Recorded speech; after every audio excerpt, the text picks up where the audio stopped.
Good morning, student. Today we will discuss requirements.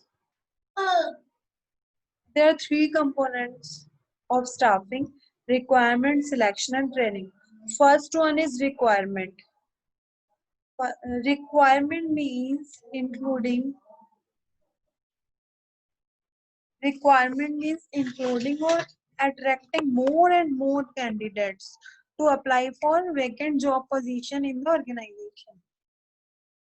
Requirement क्या होता है कि जो भी आपके बिजनेस है या जो भी आपका है उसमें आप रिक्वायरमेंट निकाल रहे हो, और रिक्वायरमेंट का मेन पर्पस यही होता है कि ज्यादा से ज्यादा कैंडिडेट जो है वो उस आपकी जो भी है उसकी वैकेंसी उसके लिए ज्यादा से ज्यादा जो है कैंडिडेट अप्लाई करे. So in general requirement search for candidate who can perform the vacant role including them to apply and come forward for filling the vacant roles. तो रिक्वायरमेंट में यही है कि हम रिक्वायरमेंट निकालें कि ज्यादा से ज्यादा कैंडिडेट आए और वो अप्लाई करें.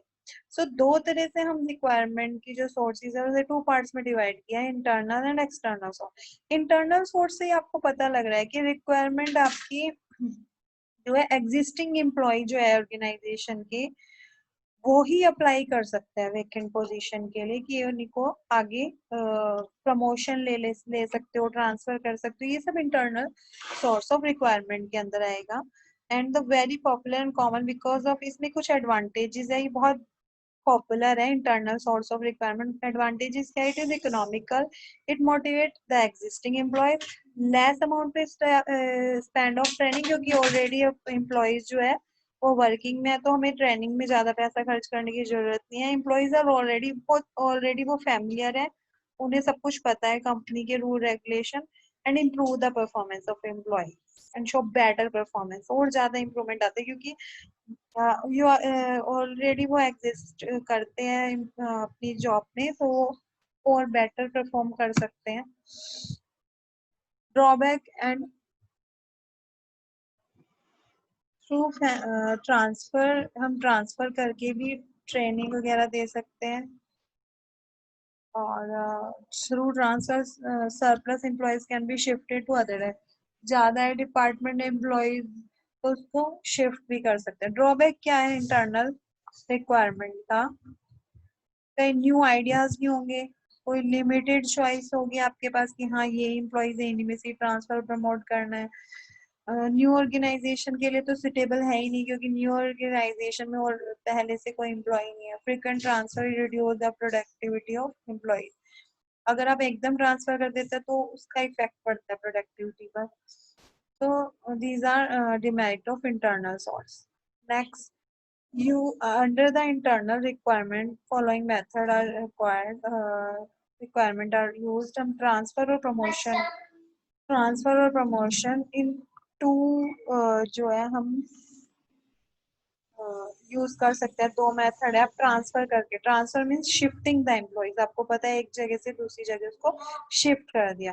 Transfer of clerk from accountant department, एक डिपार्टमेंट से दूसरे डिपार्टमेंट में इसका ट्रांसफर कर दिया. तो यहाँ पर भी रिक्वायरमेंट, वैकेंसी फिल हो रही है, रिक्वायरमेंट है तभी करोगे. Promotion private, shifting the employees from one job position to another higher level authority, promote कर दिया एक जगह से, एक पोस्ट से उसे दूसरी पोस्ट में ट्रांसफर कर दिया, प्रमोट कर दिया. सो these two are the two methods of requirement are used in case of internal requirement.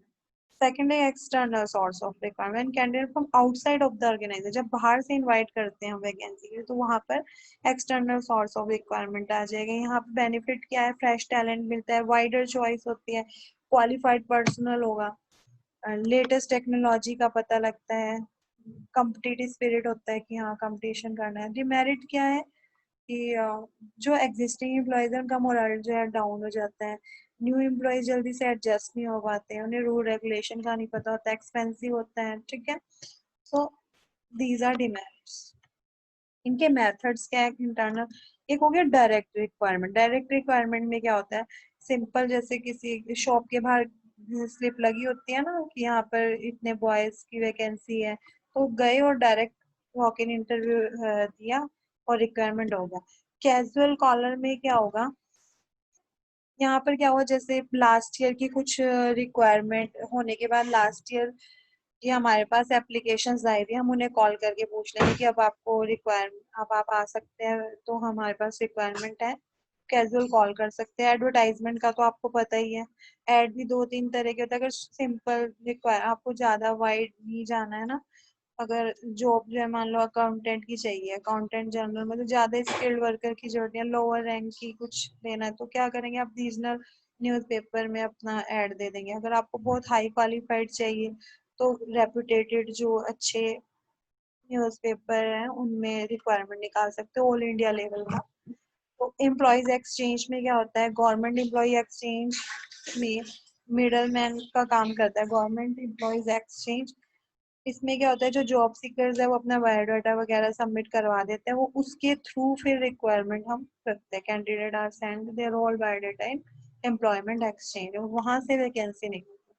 Placement agency and management concern, placement agency provide wide mutual demand and supply workforce. The agencies are report the various job seeker, तो इनके पास requirement होती है, सबकी details होती है, वहां से भी हम अपनी वैकेंट उसको फिल कर सकते हैं। कैंपस रिक्वायरमेंट में क्या होगा, कॉलेजेस में जाते हैं जो सीनियर मैनेजर्स हो गए, वहां से फिर स्टूडेंट्स का इंटरव्यू वगैरह लेके वहीं से डायरेक्ट कैंपस रिक्वायरमेंट निकलती है।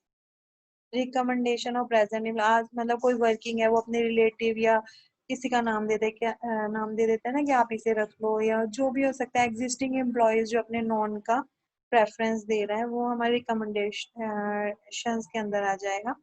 लेबर कॉन्ट्रैक्ट में कई साइट पे आप काम कर रहे हो, वहां पर आपको अनस्किल्ड वर्कर की जरूरत है, मतलब ज्यादा है ना, तो वहां पर जो कॉन्ट्रैक्टर है या जॉबर जो भी एजेंट वगैरह है उनके टच में होता है विलेजेस के पर्सन, वहां से डायरेक्ट रिक्वायरमेंट भी ले सकते हैं।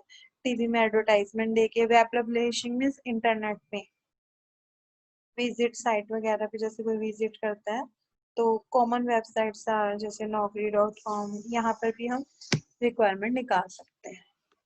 ठीक है, तो यहाँ पर ये जो मेथड्स हमने पढ़े हैं, डायरेक्ट, कैजुअल, एडवर्टाइजिंग, ये सब एक्सटर्नल सोर्स ऑफ रिक्वायरमेंट है। तो केस एक यहाँ पर डिफरेंस दिया हुआ है, डिफरेंस अब बहुत इजीली समझ आ जाएगा। इंटरनल में क्या होता है, एग्जिस्टिंग स्टाफ में से रिक्वायरमेंट होती है, एक्सटर्नल में क्या होगा, आउटसाइडर को बुलाएंगे। Internal requirement less time consuming है, external more time consuming. Not involve the cost searching, external यहाँ पर सर्चिंग में, न्यूज़पेपर मैगजीन में हमारा कॉस्ट भी पड़ती है बस। तो यहाँ लिमिटेड चॉइस है, यहाँ वाइडर चॉइस होती है। इंटरनल में क्या मेथड, क्या ट्रांसफर, प्रमोशन, इसमें काफी सारे मेथड्स हमने पढ़े थे रिक्वायरमेंट के। केस स्टडीज करते हैं, थोड़ा और क्लियर हो जाएगा। Joseph Bros was a firm manufacture jute lamp and left the pieces of various factories, manufacturers, which are supplies and nearby employees, men, women, nearby villages, and create good lamp design. So clear है तो Joseph Bros is not able to meet its target. Namish, the supervisor of the company, was told to analyze the reason poor performance. Namish found the problem and suggest solutions of business.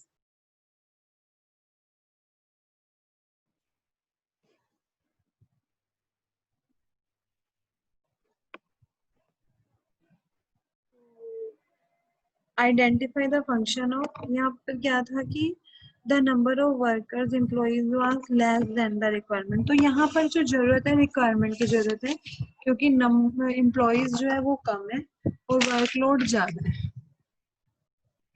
Secondly ये क्या कह रहे हैं, the firm decide to search new worker and for reduce the overburden, and the firm decide to search new employees, introduce candidate, recommend friends and relatives, and the enables the putting people on job assume attain the objectives. तो इसमें questioning क्या कर रहा है, identify the function of management perform by the firm. Situation में इससे क्या function है, तो इन्होंने स्टाफिंग करना है, स्टाफिंग में कंट्रोलिंग करना है, तभी ये जो पुअर परफॉर्मेंस है वो खत्म होगा। तो दो मैंने फंक्शन ऑफ मैनेजमेंट जो है इधर हमें इस सिचुएशन में जो है परफॉर्म करनी है, स्टाफिंग करना है और कंट्रोलिंग करना है। Name the concept source use the firm attract more worker of the firms. तो मोर वर्कर को अट्रैक्ट करने के लिए यहाँ पर कौन सी source, external source of requirement हमने रिकमेंड करना है कि क्योंकि यहाँ पर रिलेटिव वगैरह को कह रहे हैं ना, इंट्रोड्यूस कर रहा था, यहाँ पर लाइन आई थी, he asked the present decide to new worker and asked the present overload decide to search new worker. Employees introduce candidate to recommend his friends. तो यहाँ पर his friends and relative आ गया, तो क्लियर है कि यहाँ पर एक्सटर्नल सोर्स ऑफ रिक्वायरमेंट को रिकमेंड कर, तो दोनों क्वेश्चन के आंसर आपके पास है। सेकंड है हमारा orient limited expand is business और department asked to fill manpower forms and estimate annual requirement. तो इन्होंने यहाँ पे रिक्वायरमेंट का ही क्वेश्चन है, पता लग रहा है। तो so all the department submit the requisitions, HR सबने सबमिट किया, जिसमें स्किल्ड भी है और इनस्किल्ड भी है। तो after this requirement further selection process was follow, name explain the method which is most appropriate in the blueprint. हमें दो तरह के वर्कर चाहिए, स्किल्ड भी और अनस्किल्ड भी। तो यहाँ पर मेथड पूछ रहा है कौन सा करें हम। स्किल्ड वर्कर के लिए, स्किल्ड वर्कर के लिए जो है ये हम मेथड प्लेसमेंट कर सकते हैं, एजेंसी एडवर्टाइजमेंट भी हो सकता है, कैंपस रिक्वायरमेंट भी हो सकता है। अनस्किल्ड के लिए तो लेबर कॉन्ट्रैक्टर जो है वो ही बेटर रहेंगे। कौन सा मेथड इन्होंने कहा ना यूज करना है, अनस्किल्ड के लिए तो हो जाएगा लेबर कॉन्ट्रैक्टर, स्किल्ड के लिए कैंपस रिक्वायरमेंट और एडवर्टाइजमेंट प्लेसमेंट एजेंसीज का यूज कर सकते हैं। अपनी तरफ से आप और भी दे सकते हैं कुछ भी। तो ये केस स्टडीज आपकी सॉल्व होगी। आज इतना ही करना बेटा, इन्हें अच्छे से प्रैक्टिस करना, बुक में सब कुछ है आपके। Okay, bye bye.